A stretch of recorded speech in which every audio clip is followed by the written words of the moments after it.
목회가 어렵다고 말합니다. 목회가 어려운 이유는 사람이 잘 바뀌지 않는 데 있는 것입니다. 목회하는 목사 입장에서 보면 동물의 세계가 때론 부러울 때가 있습니다. 동물의 세계에서는 전라기도 잘 길들여져서 준모가 되는 것을 보게 됩니다.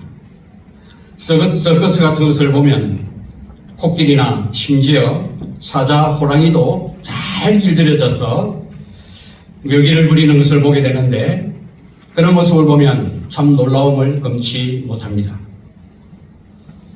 그런데 사람은 잘 길들여지지 않습니다.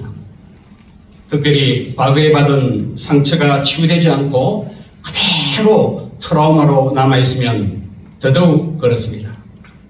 제가 마산요르교회를 24년 목회하면서 가장 어려운 대상이 누군가 하면 상처받은 사람이에요.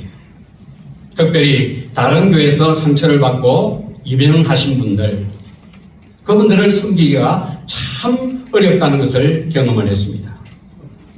트라우마에 갇혀서 정말 행복해야 함에도 불구하고 하나님 앞에 감격의 예배를 드려야 됨에도 불구하고 힘든 삶을 살게 되는 것이죠.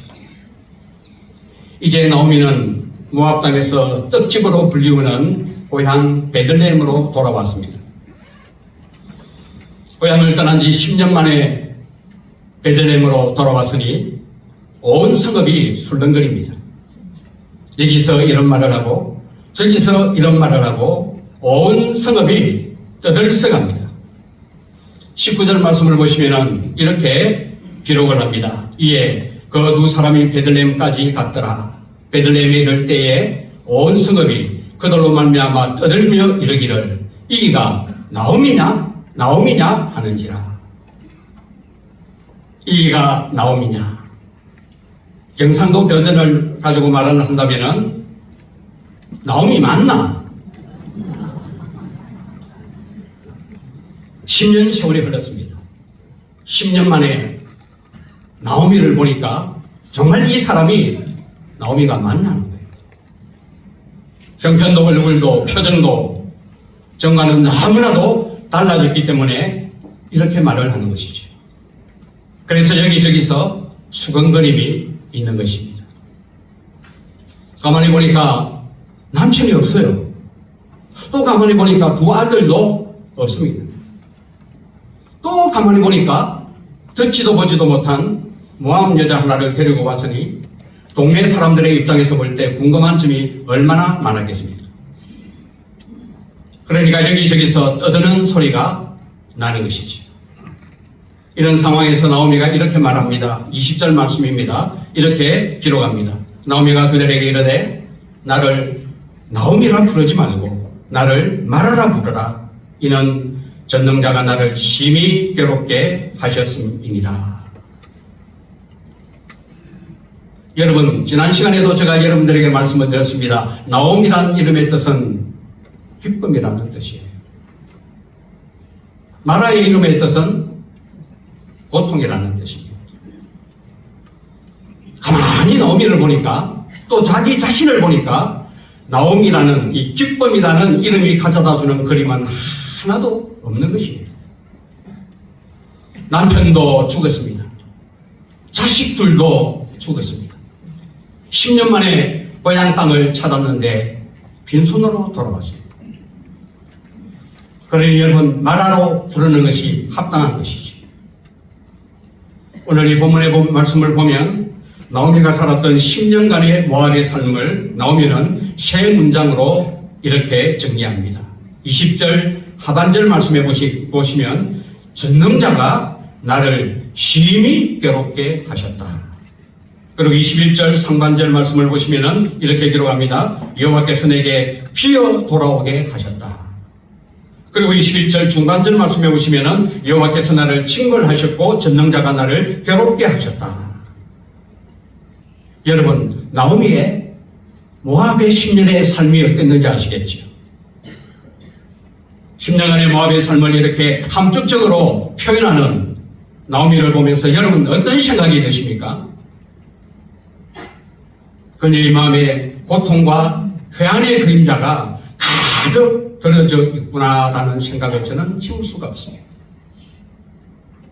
생각하기도 싫은 10년의 삶, 너무나 고통스럽고 너무나 아팠던 그 10년의 삶을 회고해 보면서 전능자가 나를 괴롭게 하였고 여호와께서 나를 기어 돌아오게 하셨고 여호와께서 나를 징벌하셨고 나를 괴롭게 하셨다. 회한이 가득 묻어나는 그런 표현들입니다. 저는 오늘 이런 나오미의 모습을 보면서 깨닫는 것 하나 있습니다. 과거에 받은 상처로 인하여서 트라우마는 마음 한가운데 박혀있는 돌과 같다는 생각을 가지게 되는 거예요.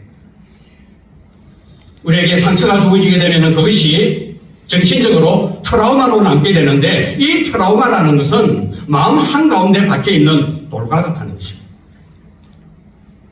여러분 한번 생각을 해보십시오. 내 마음 한가운데 돌이 박혀있으면 괴롭습니다. 답답합니다. 너무너무 아픕니다.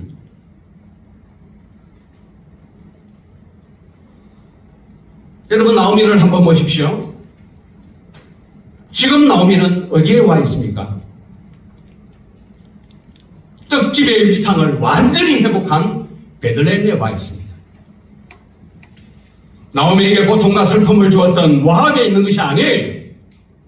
하나님의 은혜로 말미암아 하나님께서 자기의 땅을 돌보시고 그 땅에 풍년의 때를 주셨지 않습니까? 베들레헴에 와 있음에도 불구하고 여전히 그의 마음은 고통과 슬픔을 주었던 모압을 떠나지 못하고 있는 것을 보게 되는 것이죠. 몸은 베들레헴에 와 있지만은 마음은 여전히 고통과 상처로 점철된 모압에 머물러 있는 것입니다. 여러분 나오미가 나올 때 누가 따라 나왔죠? 며느리 룻이 따라 나왔습니다.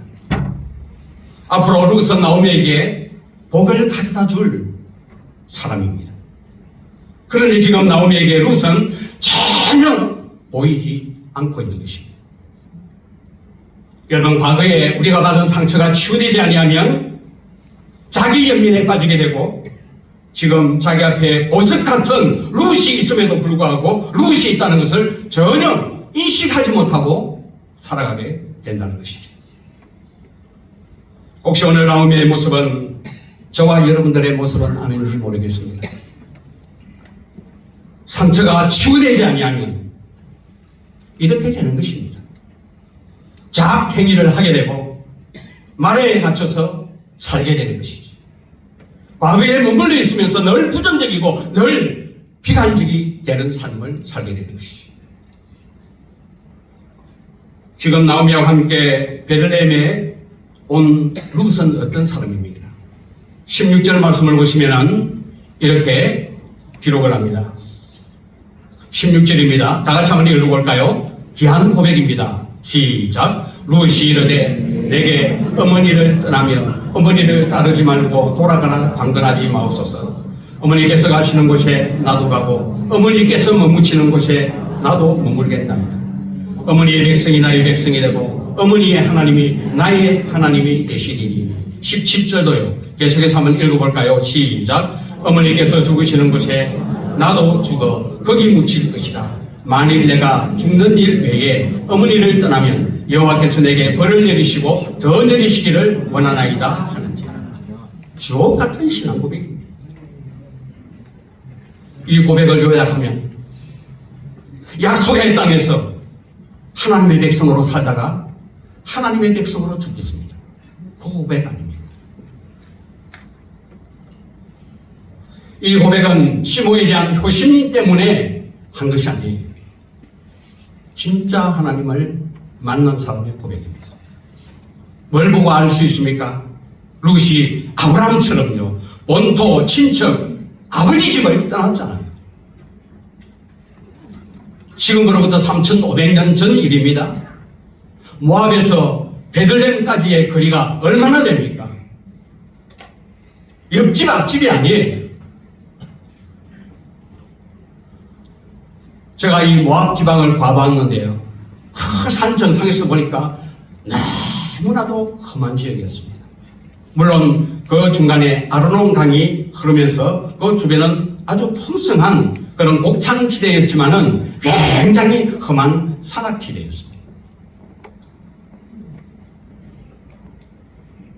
여자의 몸으로 여러분, 본토 친척 아버지집을 떠난다는 것이 쉽습니까? 보통 여자 같으면 절대로 하지 못합니다. 많은 손실과 많은 어려움이 예상되는 그런 상황에서도 하나님을 인격적으로 만났기 때문에 약속의 땅에서 하나님의 백성으로 살다가 하나님의 백성으로 죽겠습니다. 이 귀한 고백을 한 사람이 바로 룻이라는 것입니다. 나중에 보시면은 이 룻은 나오미의 삶을 풍요롭게 하는 축복의 통로가 됩니다.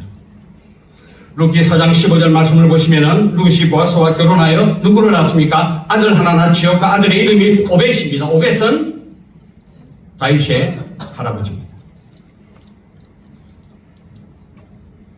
아들을 얻으니까요, 여인들이 나오미 들으라고 노래를 지어 부르는데 이렇게 기록을 합니다. 4장 15절 말씀 다 같이 한번 읽어볼까요? 시작. 이는 내 생명의 회복자이며 내 노년의 공양자라. 곧 너를 사랑하며 7 아들보다 귀한 내 며느리가 낳은 자로다 하니라. 동네 사람들이 모여와 가지고 축하하면서 노래를 지어 부르는데 나오미에 대한 언급이 나와요. 룻에 대한 언급이 나옵니다. 뭐라고 말합니까?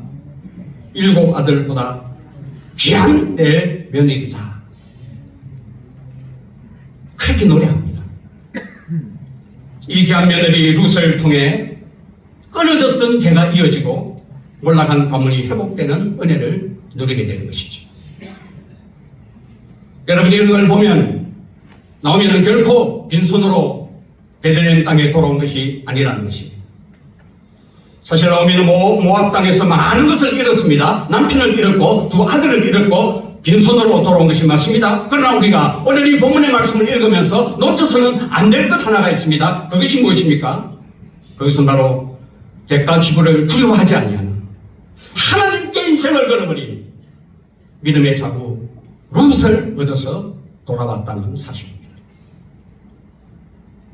나오미가 모압에 승거하러 간 것은 아니지만 결과적으로 보면은 모압 여인 하나를 신실한 하나님의 백성으로 불러내는데 쓰임을 받았다는 것이죠. 절대 여러분 빈손이 아닙니다. 손에 쥔 것보다 훨씬 더 영광스러운 것을 얻어서 돌아온 것이죠. 오늘 성경에서 놀라운 것이 무엇입니까? 저는 오늘 이 본문의 말씀을 여러 번 읽으면서 묵상하는 가운데 아하, 사람의 관점과 하나님의 관점이 다르구나 하는 사실을 발견했습니다. 나오미의 마음은 어디에 머물러 있습니까? 늘 과거에 머물러 있습니다. 모압의 삶에 매여 있는 거예요. 늘 모함을 떠올리면서 하나님께서 나를 괴롭게 하셨고 전능자가 나를 치셨고 빈손이 돌아오게 하셨고 늘 모압에 머물러 있는 거예요. 그래서 돌아오고 난 뒤에 나를 나오미로 부르지 말고 고통, 즉 마라로 부르라, 그렇게 말하고 있지 않습니까? 입에 달고 있는 것이 무엇입니까? 마라입니다. 고통입니다. 아픔입니다. 하나님이 나를 징별하셨고 나를 비워 돌아오게 하셨고 나에게는 괴로움밖에 남은 것이 없다. 나오미의 마음은 늘 과거에 머물러 있는 것입니다. 실패하고 좌절하고 눈물이 있었던 그 모압에 머물러 있으면서 그것을 떠나지 못하고 있는 것을 보게 되는 것이죠. 이런 나오미에 대해서 하나님은 어떻게 묘사를 하고 있습니까? 22절 상반절 말씀을 보시면은 이렇게 기록합니다. 22절 전체적으로 한번 읽어볼까요? 다 같이 읽습니다. 시작. 나오미가 모압 지방에서 그의 며느리 모압 여인 룻과 함께 돌아왔는데 그들이 모르 추수 시작할 때에 베들레헴에 이르렀더라. 여러분, 이건 굉장히 중요한 표현입니다. 어떻게 보면은 아주 평범하게 보이지만은 이 표현은 굉장히 중요한 표현이에요. 지금 나오미는 룻을 인지하지 못하고 있어요. 그냥 믿음 좋은 한 며느리가 나를 따라왔구나. 그런데 하나님은 나오미 곁에 룻을 딱 붙여놓으면서 나오미가 룻과 함께 돌아왔다, 이렇게 말씀을 하는 것입니다. 오늘 성경이 독자들에게 말하고 싶어하는 것이 뭔지 아시겠습니까? 성경을 기록했다면 기록한 사람의 의도가 있는 것 아니겠습니까? 오늘 이 시대를 살아가는 하나님의 백성들에게 오늘 이 본문의 말씀을 통해서 말하고 싶은 것이 무엇일까요? 나오미는 실패라고 말해요. 늘 과거에 머물러 있습니다.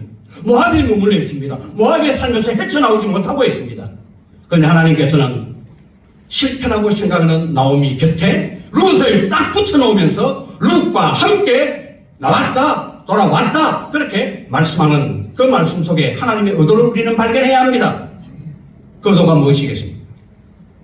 하나님이 이렇게 나오미에게 말씀하시는 것 같아요. 나오미야, 너는 실패한 것이 아니야. 너 곁에 룻이 있잖아. 룻은 너의 미래고 너의 미래를 펼쳐나갈 축복의 통로가 된단 말이야. 왜 실패라고 생각하는 거야? 이렇게 말씀하십니다. 여러분, 이것이 하나님의 관점입니다. 하나님은 과거에 매이지 않습니다. 하나님은 과거를 탓하지 아니하십니다. 새로운 미래를 열어주시고 새로운 미래 가운데서 일하시고 역사하시는 분이 우리 하나님이시라는 것입니다. 저는 여러분들의 형편을 잘 알지 못합니다. 지금 여러분의 상황과 형편이 한계점에 도달한 것처럼 보일지라도 절대로 끝이 아니라는 사실입니다. 끝났다니? 아니에요. 인간의 끝은 하나님의 시작입니다. 나오미는 끝이라고 말합니다. 나는 실패했다고 말합니다. 그러나 하나님은 끝이 아니야. 이제 시작이야. 너에게 펼쳐질 미래가 있단 말이야. 과거에 얽매이서는 안 돼. 너의 미래는 영광스러운 미래야. 그걸 바라보고 달려가야 돼. 그렇게 하나님은 말씀하십니다. 이것이 바로 우리 인생들을 바라보는 하나님의 관점이라는 사실입니다. 하나님은 지금도 살아계시며 일하시는 분이십니다. 자기 백성을 비참하게 끝나도록 하시는 분이 아니라는 것입니다. 부르시는 그 음성을 듣고 믿음으로 돌아온 자들에게 빈손으로 돌려보내는 법이 없다는 사실을 아셔야 합니다. 새로운 미래를 열어주십니다. 그것을 예비해 주시는 거예요. 저와 여러분들을 향한 놀라운 계획이 주님의 손 안에 있다는 사실을 믿으시기를 바랍니다. 이런 맥락에서 저는 여러분들에게 부탁을 드립니다. 기대감을 가지고 사시라는 거예요. 지금 교회가 어렵고 나의 사업장이 어렵고 내 가정이 어렵고 나의 삶 자체가 텅 비어 있는 것 같이 보인다 할지라도 하나님이 살아계십니다. 하나님이 역사하십니다. 우리의 미래를 준비하십니다. 기대감을 가지고 사시라는 거예요. 나도 쓰임받을 수가 있고 상황이 역전될 수가 있고 축복의 통로가 될 수가 있고 선한 영향력을 줄 수 있는 하나님의 사람이다 하는 그런 마음을 항상 마음에 품고 기대감을 가지고 사셔야 한다는 것입니다. 여러분, 절대로 고통은 고통으로 끝나는 것이 아니라 오늘 성경이 우리에게 보여주잖아요.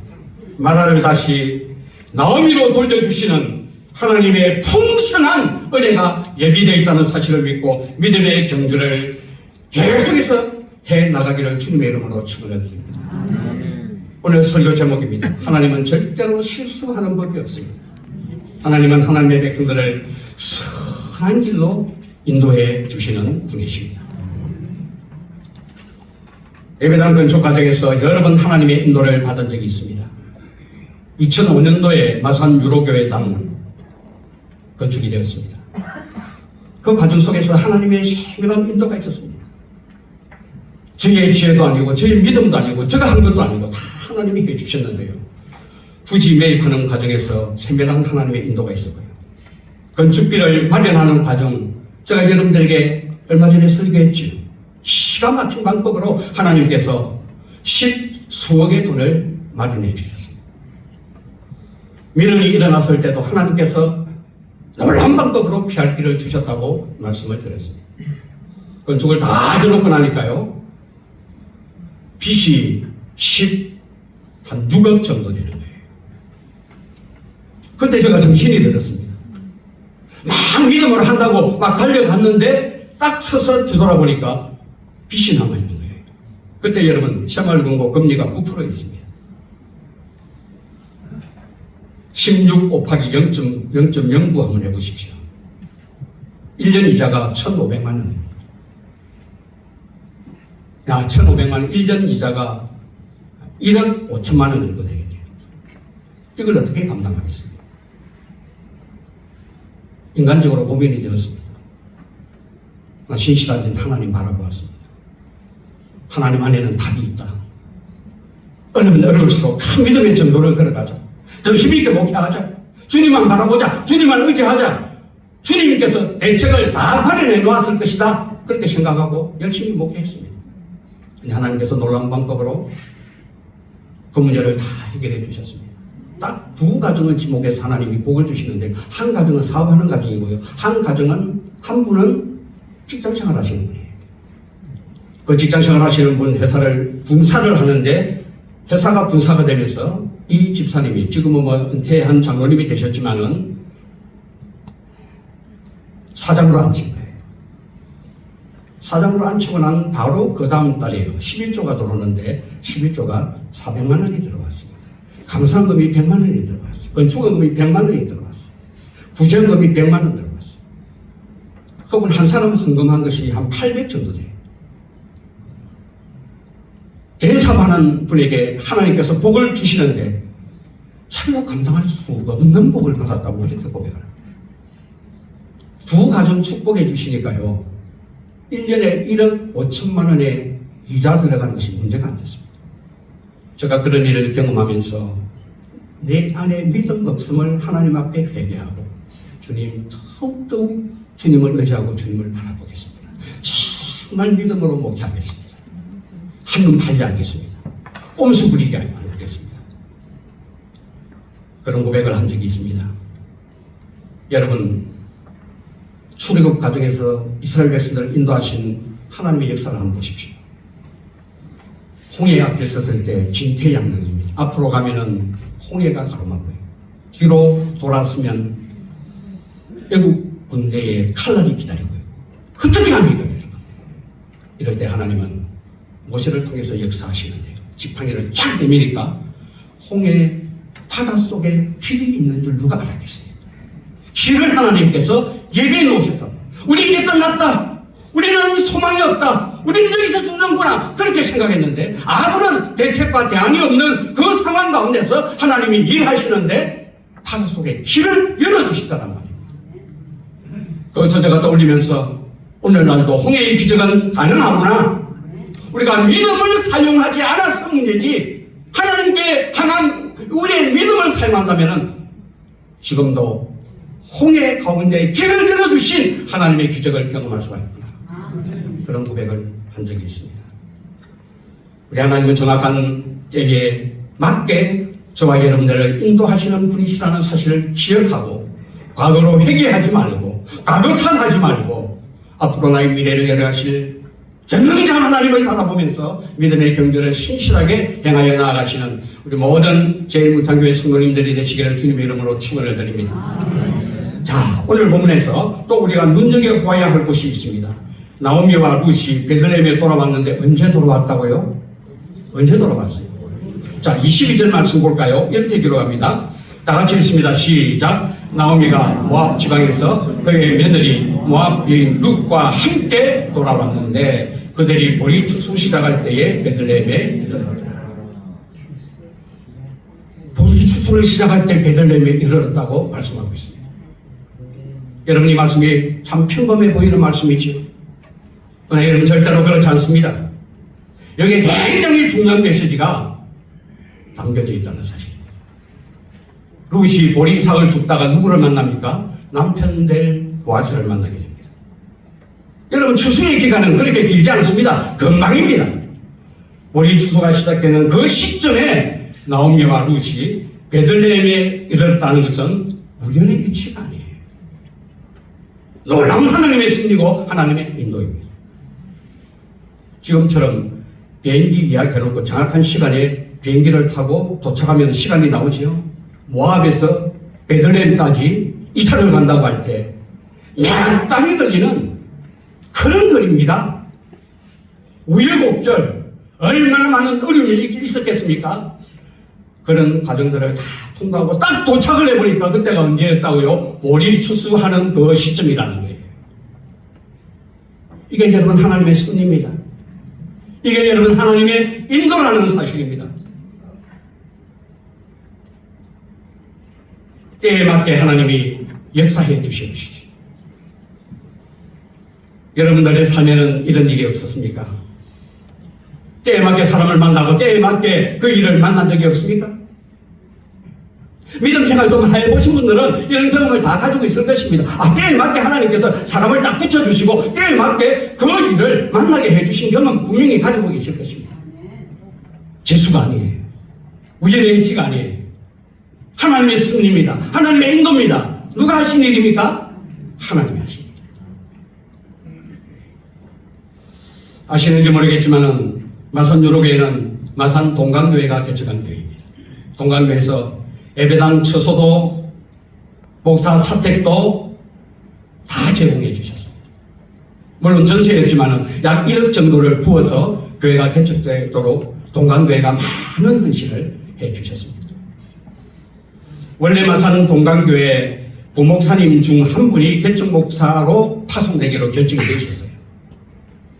그런데 이 부목사님이 몇 가지 이유 때문에 못하겠다고 한 것입니다. 그들 입장에서는 모든 것을 다 준비를 해놓았는데 심지어 개척 시작 예배 날까지 받아놨는데 못하겠다고 하니까 교회 입장에서는 난감하게 된 거예요. 그때 담임 목사님이 우리 박삼천 목사님 아니십니까? 그 부목사님에게 이렇게 지시를 내렸습니다. 당신이 하기로 했는데 못하겠다고 하니 당신이 책임져라. 정말 개척교회 할 준비가 된 사람을 수송을 해서 내 앞에 데리고 오라. 이렇게 된 것입니다. 어떻게 여러분 준비된 목사를 찾을 수가 있겠습니까? 그래서 이 부목사님이 친하게 지내던 선배 목사님에게 자문을 구한 거예요. 전화를 해서 개척교회를 할 준비된 목사가 있으면 형님 추천해 주십시오. 이렇게 된 거예요. 이 말이 떨어지자마자 그 목사님이 저를 추천한 것입니다. 저를 추천한 정은수 목사님 총회 서기도 하신 분이십니다. 바로 그해 제가 섬기던 교회 청년부 집회 강사로 오신 분이에요. 강사 목사님과 식사를 하고 교제를 하면서 비전을 나누게 되었는데 제가 그 강사 목사님 정은수 목사님에게 그런 이야기를 했죠. 목사님, 저는 기존 교회 목회할 생각은 전혀 없습니다. 제가 서울에서 강도사로 있을 때 하나님께서 저 마음을 뜨겁게 해주셨는데 그건 바로 개척의 사명이었습니다. 그걸 두고 이때까지 기도해 오고 있습니다. 혹시 기도하실 때 제 생각이 나면은 개척교회가 잘 준비되도록 기도해 주십시오. 그렇게 부탁한 적이 있었거든요. 일이 이렇게 진행된 것입니다. 동강교회 부목사님이 정은수 목사님에게 전화를 했던 그 순간에 바로 제가 한 말이 떠올려졌고, 사람 있다. 그 영지 목사라고 있는데 너보다는 훨씬 선배가 될 것이다. 거기 한번 연락해봐라. 월요일날 개척 처소를 찾기 위해서 경산을 막 헤매고 있었거든요. 있는데 전화가 왔어요. 저는 동강교회 부목사 누구누구입니다. 목사님에 대한 이야기를 들었습니다. 개척교회를 준비하신다고요? 예, 그렇습니다. 지금도 개척교회 처소를 찾기 위해서 단식반을 좀 구하기 위해서 경산에 와 있습니다. 목사님이 원하신다면 우리 박삼천 목사님을 한번 만나보았으면 좋겠습니다. 시간이 되시면 언제 내려올 수 있겠습니까? 스케줄을 보니까 시간이 비어 있습니다. 예, 가겠습니다. 그래서 동강교회를 찾았고 박삼천 목사님을 만나게 되었고 박삼천 목사님과 30분 딱 대화하고요. 서류 한 장 없이요. 당신이 해라. 결정이 나거든요.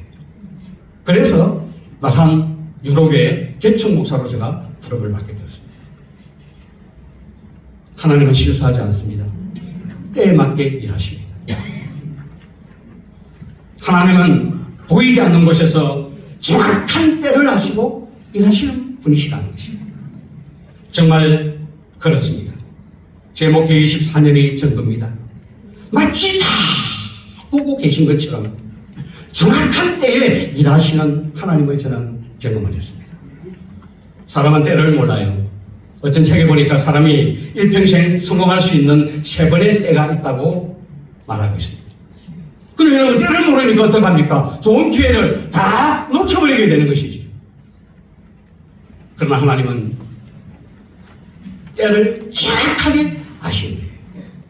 수수의 때에 그들을 인도해서 남편 될 사람을 만나게 하시고 풍성한 은혜를 경험하게 하시는 것이죠. 그렇기 때문에 우리가 어떤 형편에 있든지 간에 하나님의 때가 있는 줄 알고 딱 가지 정도 그려야 합니다. 하나님의 말씀을 비껴나가면 절대로 안 됩니다. 말씀대로 됩니다. 믿음의 경주를 신실하게 달려가야 된단 말이에요. 지난 시간에도 말씀을 드렸습니다. 하나님은 자기를 찾는 자에게 반드시 상 주시기 때문에 그렇다는 사실.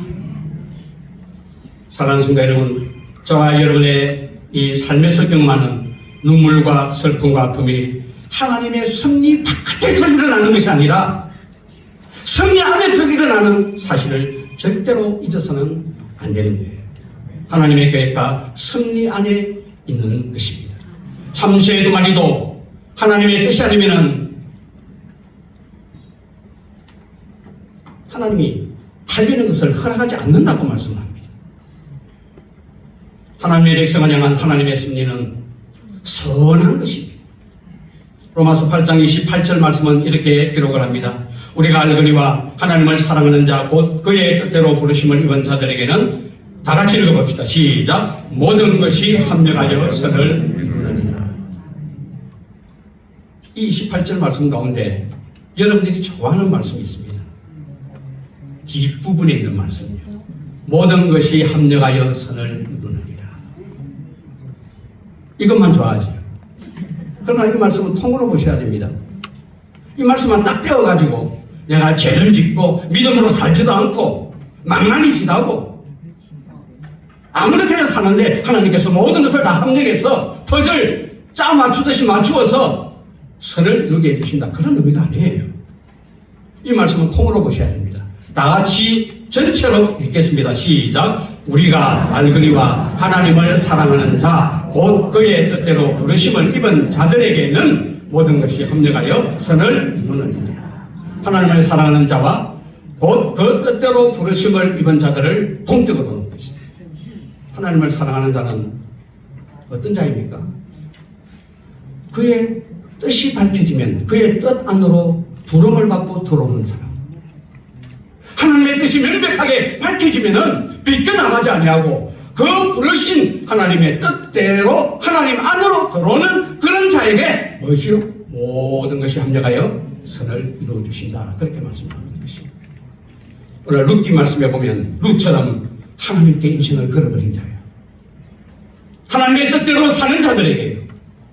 말씀 때문에 믿음 때문에 때까지를 두려워하지 않는 자들에게는 모든 것이 다 합력하여 선을 이루어지게 되는 것이 내 멋대로 살고 믿음으로 행하지 아니하고 하나님의 뜻이 밝혀짐에도 불구하고 그 뜻대로 행하지 않는 자들에게 모든 것이 합력하여 뜻이 이루어지는 법은 없습니다.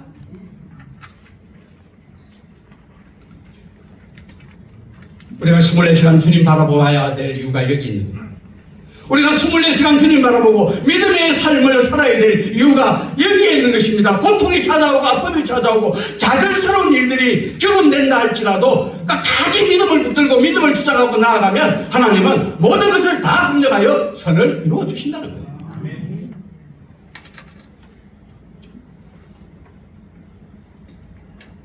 성전 부지를 매입하는 과정에서 아쉬움이 저는 참 많았습니다. 땅이 600평이었는데요. 그 큰 땅을 다 살 수가 없었어요. 교회와 다른 한 사람이 계약서를 쓰는 그 자리에 앉았습니다. 분할해서 사게 된 것이죠. 300평 나누어서 말입니다. 근데 땅 사는 분이 이렇게 제안을 하는 거예요. 이렇게 땅 나누면은 한쪽은 길가 땅이 되고 한쪽은 안쪽 땅이 되는데 우리가 10만 원 더 낼 테니까 교회 측은 안쪽 땅을 사고 우리는 길가 땅을 사도록 하자. 사실 교회가 돈도 없으시는 거예요. 다 금융기관에서 끌어당겼지 않습니까? 저는 뭐 생각도 없이 뭐 교회가 바깥쪽이 안쪽이 뭐 중요한 게 뭐가 있나. 교회는 교회다움이 있으면 되는 것이지. 하나님께 거룩한 예배 드리면 되는 것이고 교회의 정체성을 잘 지켜나가면 되는 것이지 뭐 안쪽 바깥쪽이 뭐가 있나. 그래서 좋다고 했습니다. 교회가 안쪽 땅을 어쩔 수 없이 선택하게 된 것이지. 10만 원 덜 주고 말입니다. 300평이니까 10만 원 곱하니까요. 얼마 정도 됩니까? 3천만 원 정도는 덜 내게 되더라고요. 거기서 위로를 받았습니다. 그런데 계약이 다 끝나고 나니까 너무 아쉬운 거예요. 길가 땅 여기다가 예배당을 지으면 얼마나 좋습니까? 거침이 없지 않습니까? 가리는 부분이 없지 않습니까? 아쉬움이 있었습니다. 예배당을 다 지었습니다. 그리고 얼마 지나지 않으니까 이 땅을 산 분이 그 300평을 임대를 놓았는데요. 임대받아 들어온 업체가 고물상이더라고요. 했어요. 그래서 중 3층에서 이렇게 보니까요. 뭐 빈병, 폐휴지, 플라스틱, 뭐 고철 수북하게 쌓였는데 이걸 어떻게 합니까? 이걸 어떻게 합니까? 아이고 내가 선택을 잘못했구나. 3, 4년이 지났을 거예요. 그 땅이 도로계획에 편입이 돼서 다 들어가 버렸어요. 예배당 길가 땅이 되어버렸습니다. 하나님이 그렇게 역사하시더라고요. 지금 대로를 경남대로를 따라서 쫙 내려가 보면은 교회가 활짝 열려있지 않습니까? 비전 센터 열려있고 교회 본당 열려있고 중간에는 큰 주차장 부지고 확부대가 있고 그거 보지 않습니까? 그 누가 하신 일입니까? 영지 목사의 지혜가 아니에요. 영지 목사의 믿음도 아닙니다. 하나님이 하신 일이에요. 단 내 멋대로 목회하고 탐욕 부리고 그렇게 하면은 모든 것이 합리화의 선이 이루지 않는다는 사실을 제가 너무나도 잘 알기 때문에 고난이 찾아오고 어려움이 찾아오면 찾아올수록 더 주님을 붙들고 더 주님을 의지하고 주님께 올인하고 주님이 나의 소망이 되십니다. 주님이 내 삶의 전부입니다. 라고 주님께 딱 붙어서 주님과 동행하는 삶을 살게 되면 하나님은 이런 역사를 베풀어 주십니다. 분명히 저 간정뿐만 아니라 여러분들 가운데서도 이런 간정을 하실 분이 저는 많이 있겠다고 저는 생각을 합니다. 가장 먼저 달리는 사람이 절대 선착하는 것이 아닙니다. 먼저 된 자가 나중되고 나중된 자가 먼저 된다는 주님의 말씀도 있지 않습니까? 하나님의 때에 하나님의 인도를 받는 그 사람이 선착의 영광을 누리게 되는 것입니다. 여러분 슬픔 같고 눈물 같고 아픔 같지만은 그 안에 분명한 하나님의 섭리가 있는 줄 알고 앞으로 펼쳐질 수수의 벌판을 바라보면서 기대감을 가지고 끝까지 믿음의 경주를 달려가는 우리 제일문창교회 되시기를 주님의 이름으로 축원합니다. 기도하겠습니다.